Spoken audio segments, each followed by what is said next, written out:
On behalf of the National Public Housing Museum, we thank you for tuning in to our oral history audio listening series, Out of the Archives. In each episode, we'll share a diverse range of stories told by public housing residents from our oral history archive. Stories make up the backbone of any culture. They tell us who we are and where we are from. They create empathy and understanding, and they allow us an opportunity to share our experiences and learn from the words of others. The stories in our archive lift the voices of an oftentimes marginalized community and create a space for important conversations to happen. Here at the museum, we firmly believe in the power and importance of everyday stories and their ability to expand and redefine our understanding of American history. Our mission is to preserve, promote, and propel the right of all people to a place where they can live and prosper, a place to call home. And we hope that this collection of stories not only reinforces that belief, but can shed light on an American experience that is all too often left unheard. In this episode, My Heart Was in It, Holidays in Public Housing, narrators share a range of stories about their memories of the end-of-the-year holidays in the projects. You'll hear about holiday decoration competitions in New York City public housing, special gifts, and a family's decision to donate to those who have less. The narrators in this episode include Deonte Black, who has lived in the Cabrini-Green Homes in Chicago from 1988 to the present day, Lynn Bowens, who has lived in the Rangel Houses in New York City from 1964 to the present day, Ida Brantley, who has lived in ABLA in Chicago from 1970 to the present day, Katherine Davis, who lived in the Cabrini-Green Homes in Chicago from 1957 to 1967, Sonny Fischer, who lived in the Eastchester Projects in New York City from 1949 to 1960, Carol and Diane Rizzi, who lived in ABLA in Chicago from 1949 to 1957, Brenda Taylor, who lived in ABLA in Chicago from 1974 to 2016, and Kimberly Wellington, who lived in the Lathrop Homes in Chicago from 1974 to the present day. The stories span from 1949 to the present day. Kimberly Wellington. What was your favorite holiday to celebrate? Has been and always going to be Christmas. Just the celebration of Christ, but not only that, the family get together, we have big Christmas dinners and gifts exchange. It's just fun. Not just, about the gifts, but it's just the family coming together and having fun once we get together. My name is Deonte Black. Then we always had family get-togethers for Thanksgiving and stuff like that. So the holidays are pretty memorable. Going shopping for clothes and stuff like that. I used to like going to the grocery store with my grandma. I remember having to walk down the street to the laundromat to wash clothes, or go to the liquor store with my grandfather, my grandparents. He was the neighborhood mechanic, so I grew up under him most of the time when he used to go out and fix people's cars early in the morning or go do stuff like that, different jobs. So I was always like that. He taught me how to drive at a young age. I started off sitting on his lap, driving around in the parking lot until I eventually learned how to hotwire his car and take it, because he used to have a switch on his car so people couldn't just go in and take it, but he showed me how to do it. So we used to do stuff like race and go fishing and all that type of stuff, and I had some pretty good childhood memories growing up in the projects, I would say. I'm Sonny Fischer. It's funny because, again, in my memory, they were we lived on the 7th floor.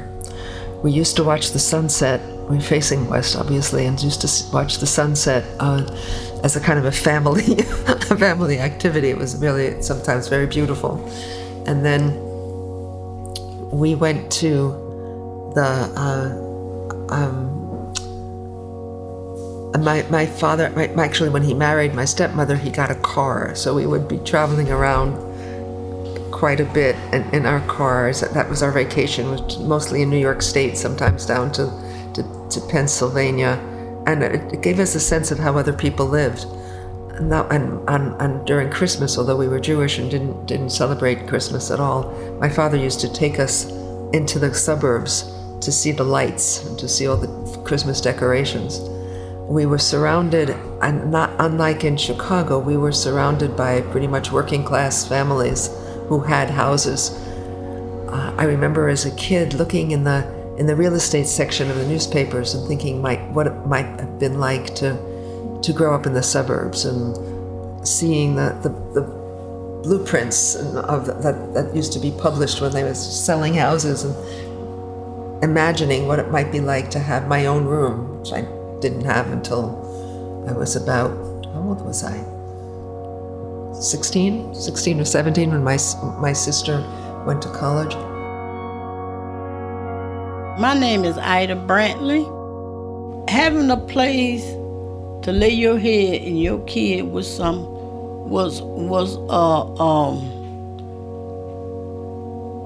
big load off my mind. We had a place to stay. It was just the two of us, and then we got to meet some people on that floor, and it was a place of security, protection from the cold, from the elements, from whatever bad was out there. CHA is high rises. They're not scary. They're home. They're where you live. They're where you can raise a family with stability, with emotional. I mean, it's so togetherness once you figure out what group you belong in, and you just know the people there.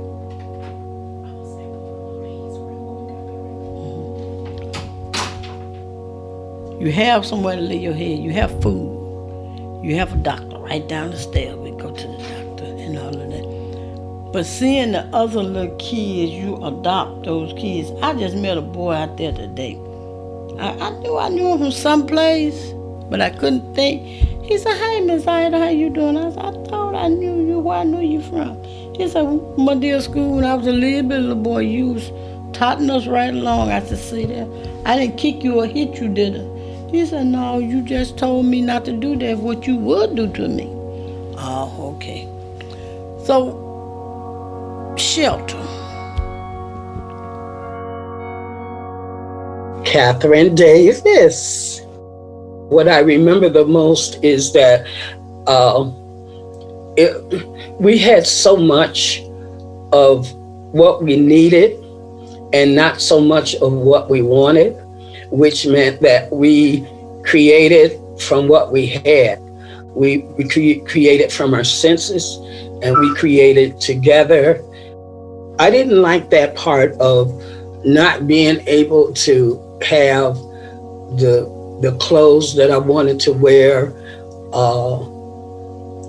because back then you wore, pretty much you had to wear the same thing for the whole week.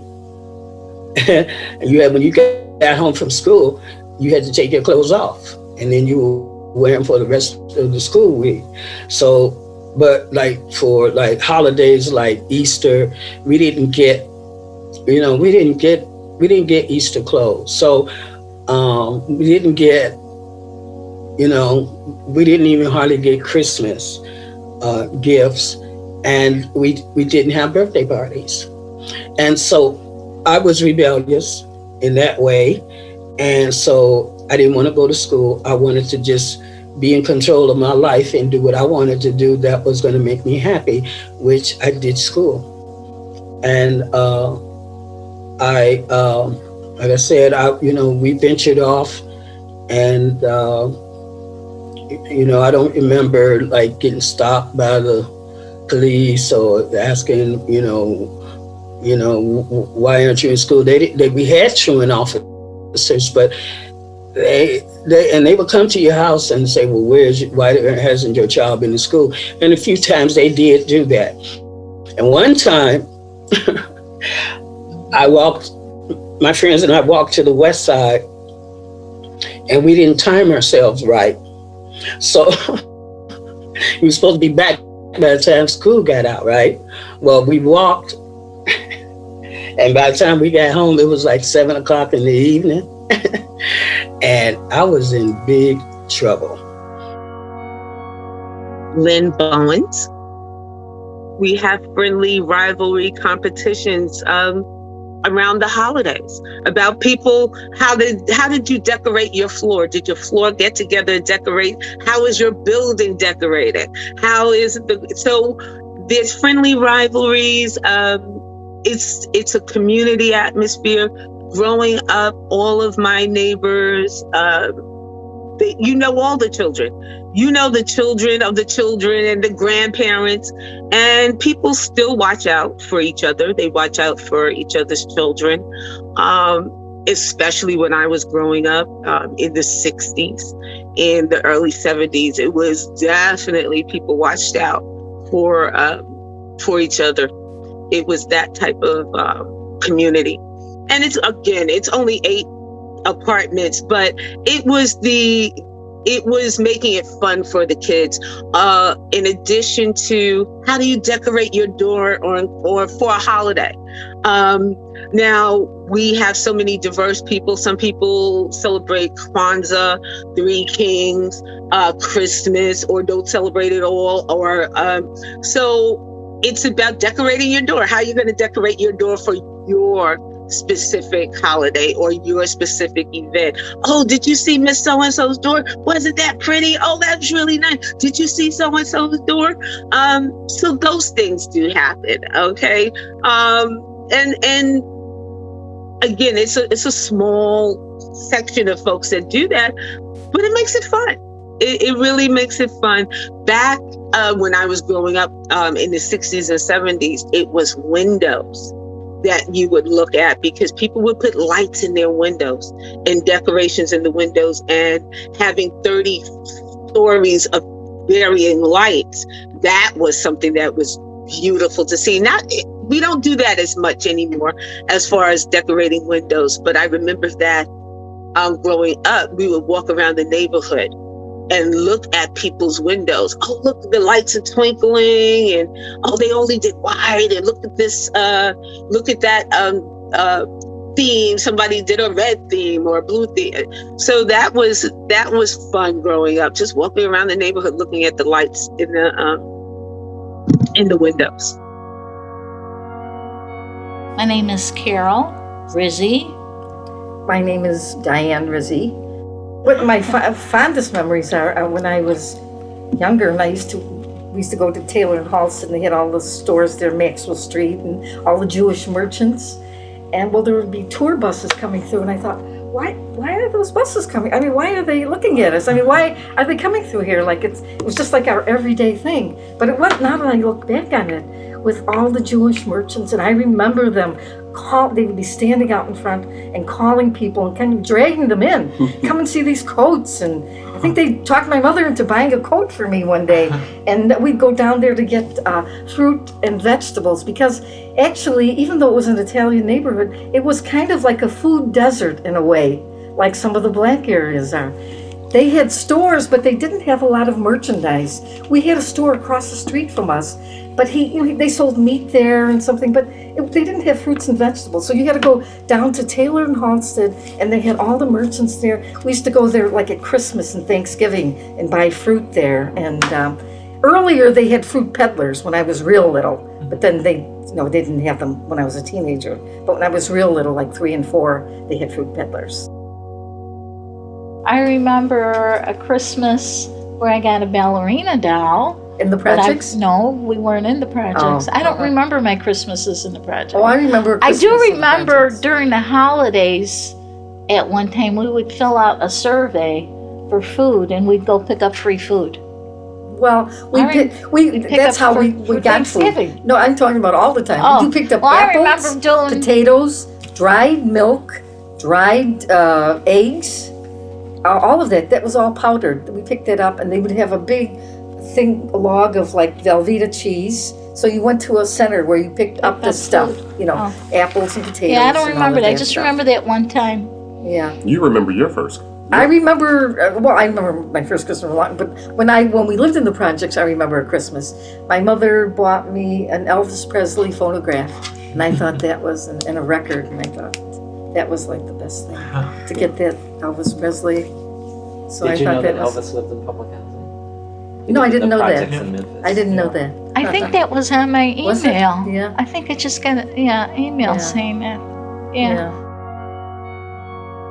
Miss Brenda Taylor. I used to get him allowances. So one day we was riding, coming off the Lakeshore Drive, coming from my sister's house. And it was this homeless man out there with no shoes on. So I guess what I taught them rubbed off, because my nephew, when we was coming off the Lakeshore, it was real cold. It was snow on the ground. This Caucasian guy was standing there with no shoes on. Nose was running, everything, with a sign. And I didn't have no change. All I had was $100 bills, and I was giving my nephew and them allowances, so he still had his money in his pocket. So when I was pulling off from the light, he said, Auntie, stop. I said, stop for what? He said, stop the car. Look at that man. Look at him. So he had me to stop, and I bagged back a little bit because the cars went around me, so they gave me an opportunity to bag back, and I blew my horn. And he had $30 allowance that I gave. He gave that homeless man the whole $30. That touched me so hard till I cried. And then I said, I gotta call Channel 7 News. I said, I gotta call the news. So called Channel 7 News. They was interested. They came in my home. I'm on Channel 7 News. Actually, I got the link. I'll send it to you. So they came in. I told them that I'm gonna take Christmas from y'all, and we're gonna give it to the homeless people. I said, how y'all feel about that? I said, y'all okay if I take Christmas from y'all? I said, but y'all still gonna eat, but it ain't gonna, y'all donate this year to the homeless people. And they like, oh yeah. So I got the interview. They came in and interviewed me with the food, cooking for the homeless. I fed over like 500 people. My nephew, we was out there giving out plates. They got my nephew interviewed, girl. I was looking wild, girl. When you see this video, I'm talking to everybody who gonna see this video. I'm talking to you right today. Don't worry about my appearance. Don't worry about how my hair crazy. My heart was in it. I was up 2 days cooking for these people. And you could see that I was hustling real hard for these people. Because my hair wild is like, I tried to pin it up. It was all, but the main thing was feeding these homeless people. So I helped them to do that. Then I turned around and wrote them a song. So now the school want me to get involved with their kids. Yeah. Oh, I love that. I absolutely love that. Yep, life ain't about you. It's somebody worse off than you. That's why every chance I get, like if I got $20 in my pocket, I get like 5 singles just to pass out to them homeless people. I do that every time. Once again, the NPHM thanks you for listening to this episode of Out of the Archives. This series is supported by the Illinois Arts Council Agency, the Kresge Foundation, the Andrew W. Mellon Foundation, and the Department of Cultural Affairs and Special Events. This episode was engineered by Seth Engel. We'd like to give one last huge thanks to our storytellers, including Deonte Black, Lynn Bowens, Ida Brantley, Katherine Davis, Sonny Fischer, Carol and Diane Rizzi, Brenda Taylor, and Kimberly Wellington, as well as the members of the museum's Oral History Corps and other oral historians who helped to gather these stories, including Shirley Alfaro, Ashley Jefferson, Alexis Judah, Shakira Johnson, and Keith McGee. Thanks again for listening, and we look forward to sharing more stories with you very soon.